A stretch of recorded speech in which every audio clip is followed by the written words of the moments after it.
and then we stop. And we let these guys, and we let everybody say it. Yeah, okay? When I say I woke up this morning, then they're all gonna respond. Capiche? Oh, I woke up this morning, all right, we got it. We're almost there. Well, I woke up this morning, all right, we're doing okay. Not loud. Denise, you didn't sing, Denise. Paul, come on now.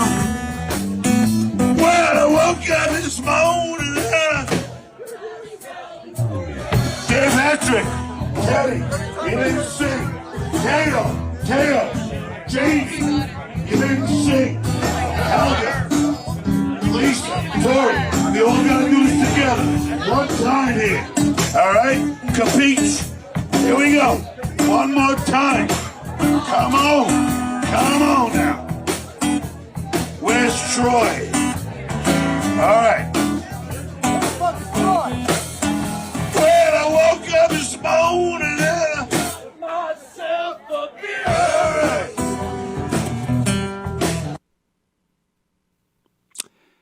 And there we have it. We're starting the Anthony Cumia Show, Thursday edition. Welcome. Oh, boy. How is everybody? I hope you had a great evening. Yesterday, of course, was Compound Censored, or Compound Censored, where we joined forces, my show and the great Mr. Gavin McInnes. Another just banger of a show. I like to use the English terminology, the UK terminology when working with Gavin. And it was another great one. So if you haven't seen it, it is available right here, censored.tv. You're a subscriber. You have access to so much. Lots of things going on. I guess the first thing, this is kind of proof that black fatigue has turned into black exhaustion. And this really shows it. Michael Richards, Kramer from Seinfeld many years ago, is out on tour. He's going to do a tour. He's putting a book out, some memoirs, and he's going to tour the country. Hi, this is Anthony Cumia. Hello, I'm Gavin McInnes. And together we're Compound Censored. And we would like you to subscribe with this deal using this promo code right below me right now. Do it, because it's very entertaining. And no one's protesting this. No one, he's not canceled to the point where he can't do this. And I guarantee he will have people at these events. And I think it just shows how tired people are of some of this behavior we've seen. And how many other people since Michael Richards have been dubbed racists for dropping the N-bomb or just talking about crime in the black community and just this horrible culture and whatnot. So there he is. He's going on this book tour.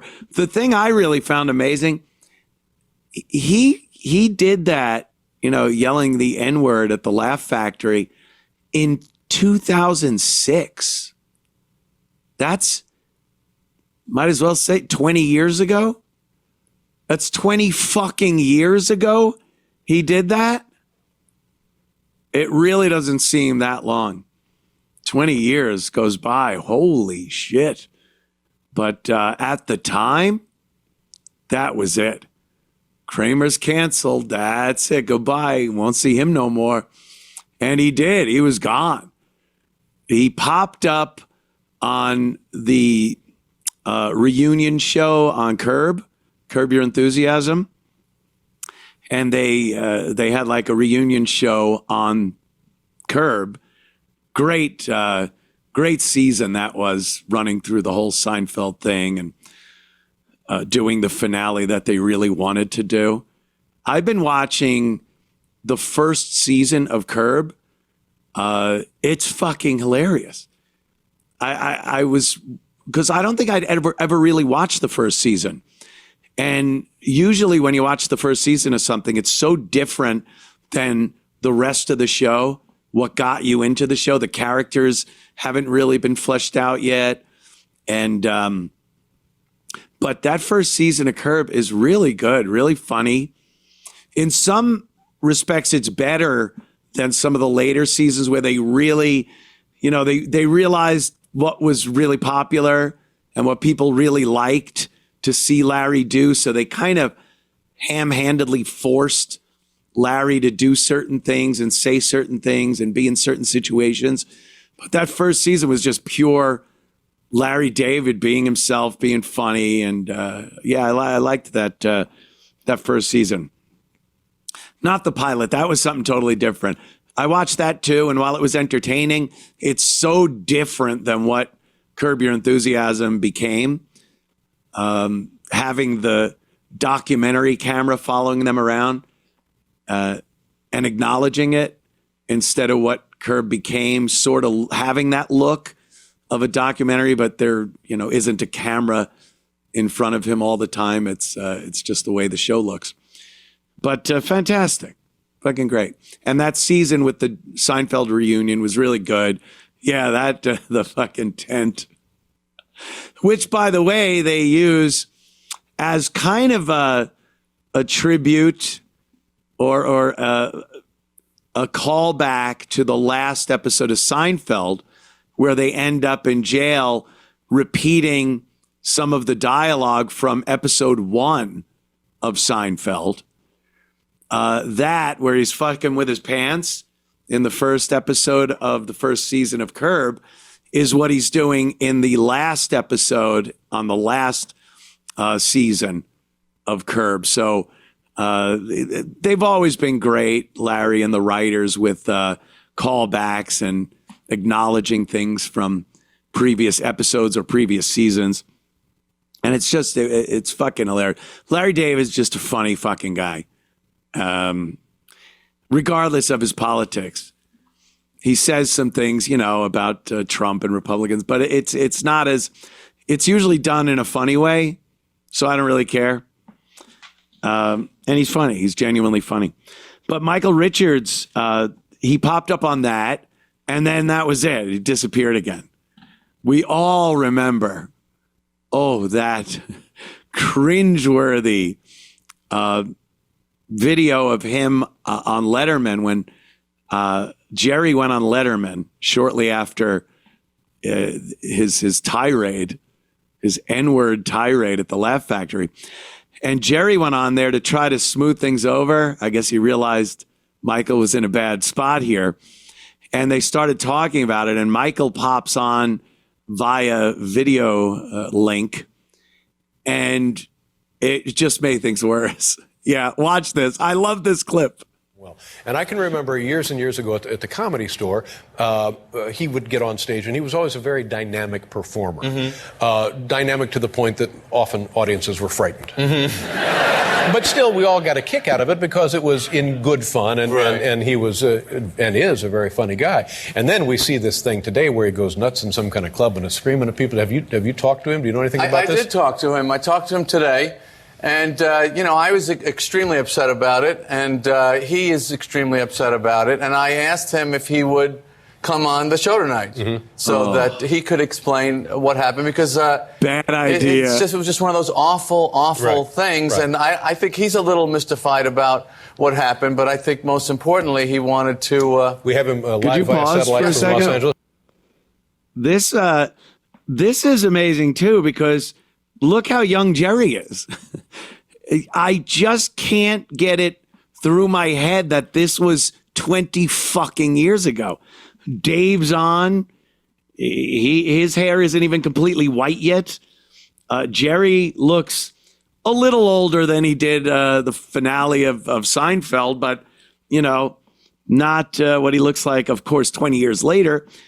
So it's so weird that was 20 fucking years ago. All right, here comes Michael Richards. Some of the most uncomfortable television ever.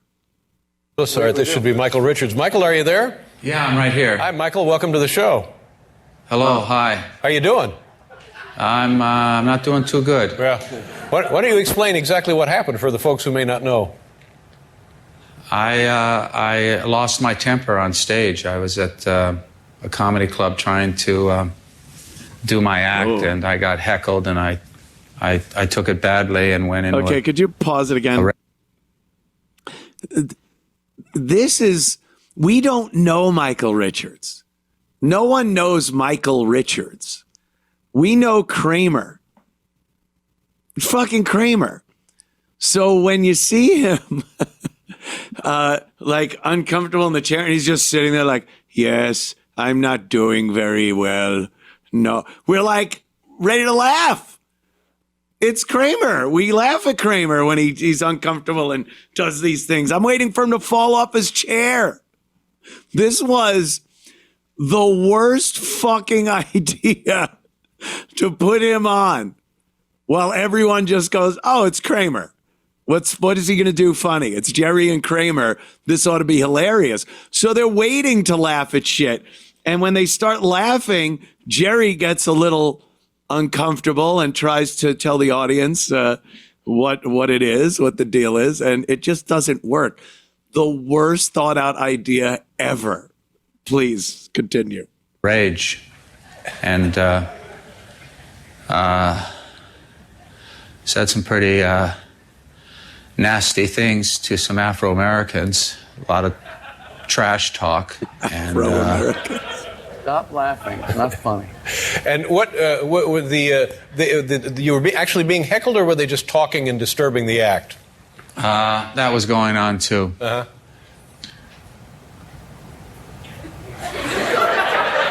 And did you? I know. I mean, hearing your audience laugh, you know, and it's. I'm not even sure that this is where I should be addressing the situation. I've already heard you make some jokes about it, and that's okay, you know. But pause again here. So he's starting to realize, oh fuck, this was not good. People are laughing, and Jerry tried to say right there, you know, well, people are used to. And then he kind of cut him off, but used to Kramer, used to laughing at you. His mannerisms, he's treating this. This looks exactly like if that had happened to Kramer and Kramer had to go on Letterman with Jerry. This is an episode of Seinfeld. And this is exactly how Kramer would act. Well, I did some bad things. It were some Afro-Americans. He'd use a politically incorrect term while he's trying to apologize or explain what he did that was so politically incorrect. You see my next guest? It's perfect. Let's roll some of that too. I want to see a little more. Uh-oh. What happened? We got jellyfish up on a screensaver. No? That's weird. 1 second. I don't know what's going on there. Oh, don't know what's going on. There we go. Right? Yeah. I'm really busted up over this, and I'm very, very sorry to those people in the audience, the blacks, the Hispanics, the whites, everyone that was there that took the brunt of that anger and hate. It was the and blacks. rage and how it came through, and I'm concerned about more hate and more rage and more anger coming through. Not just towards me, but towards a black-white conflict. There's a great deal of disturbance in this country and how blacks feel about what happened in Katrina. And, you know, many of the comics, many performers are in Las Vegas and New Orleans trying to raise money for what happened there. And for this to happen, for me to be in a comedy club and flip out and say this crap, I'm deeply, deeply sorry. And I'll get to the force field of this hostility, why it's there, why the rage is in any of us. From Television City and why Hollywood. the trash takes place, whether or not it's between me and a couple of hecklers in the audience, or between the monkey, Jerry, this country and another nation. But the Michael, rage. let me interrupt here for a second and ask a question about had the people doing the heckling, or the people who were not paying attention, had they been white or Caucasian or any other race, what would have been the nature of your response then? It may have happened. I'm a performer. I'd have called him I push the honky, envelope. Jerry. I work in a very uncontrolled manner on stage. I do a lot of free association and spontaneous. I go in the I'd have called him a I don't know. In view of the situation and the act going where it was going, I don't know. Kramer, you're babbling. The rage did go all over the place. It went to everybody in the room. but mostly blacks. I know blacks could feel I'm not a racist. That's what's so insane about this. And yet it's said. I have black friends, Jerry. It fires out of me, and even now in the passion and the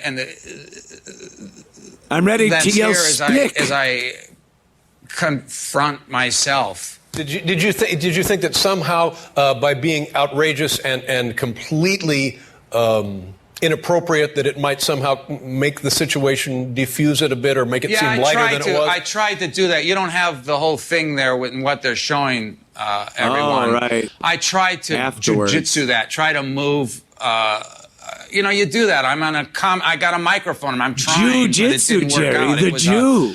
You talk about a bad night. Yeah. That's it's what just happened, what everyone what happened says. afterward? Did you talk to the people and apologize to them? I went out there. I tried. I went out there, and I They talked threw to some things people. at I went me, back to Dave. the club that night Jerry, to get back help me. on the stage and to work, to get back on the horse, as they say. Oh, and please. I did. I apologized to quite a few people, but I didn't talk to all of everyone. They left. And I don't know how to get in touch with those people. And then, of course, they've gone to press. I'll go to as the I think they projects should. and try to find them, Jerry. The fact that there's that kind of solidarity and confronting those kinds of remarks, I think it's important for the Afro-American community to make sure this kind of crap doesn't the Franco-American community. And I'm sorry that it happened. And having apologized, is there much more you can do? Much more you would like to do? I just have I to do adopted personal a little work. African child for 75 cents a day, Jerry. I'm still wailing from this. It's just been a few days. I don't know yet. Jerry, is there anything you want to say to Michael here? I know Michael many years, and I know how he works on stage, and none of that justifies what happened. But I've been talking to him today, and he's someone that I love, and I know how shattered he is about this, and he deserves a chance. That's why I wanted him to come on. He deserves a chance to apologize, and that's all he wanted. And thank you for letting him. Oh, my pleasure. Yeah, Dave, Thank you very much. ratings bonanza. That was a ratings bonanza. If he was going to have Michael Richards on with Jerry, and I can bet that Jerry was talking to him, and Jerry brought that up. Like, hey, I'm doing Letterman tonight. Why don't you just be available? We'll get you on there. You can apologize. It's a great first step in fixing this. And then we got that. I don't even know what that was. But, all right. Can I get you a mint? Do you remember that? He's just crying by the end. He's saying Oh, his yeah, career's yeah, over. yeah. Yeah. Fucking hilarious. Life imitating art, imitating life, imitating art.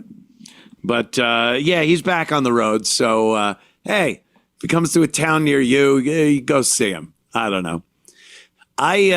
For how funny Michael Richards is on Seinfeld, and even the show Fridays when he was on that, and he's done a few little guest things on certain TV shows. Nothing to the extent and fame that he got from Seinfeld. But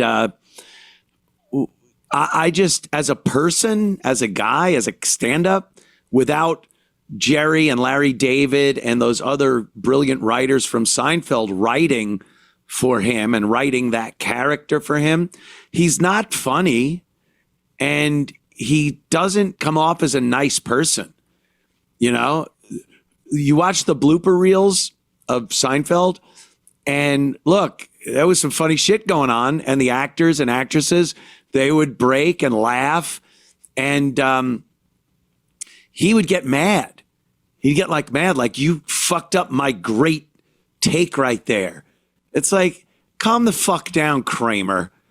You know, if Julia Louis-Dreyfus and fucking Jerry are bantering back and forth, and you're in there and they laugh, and he goes he'd be like, he just comes off like not a fun person. Like, he takes himself way too seriously, like some of these actors do.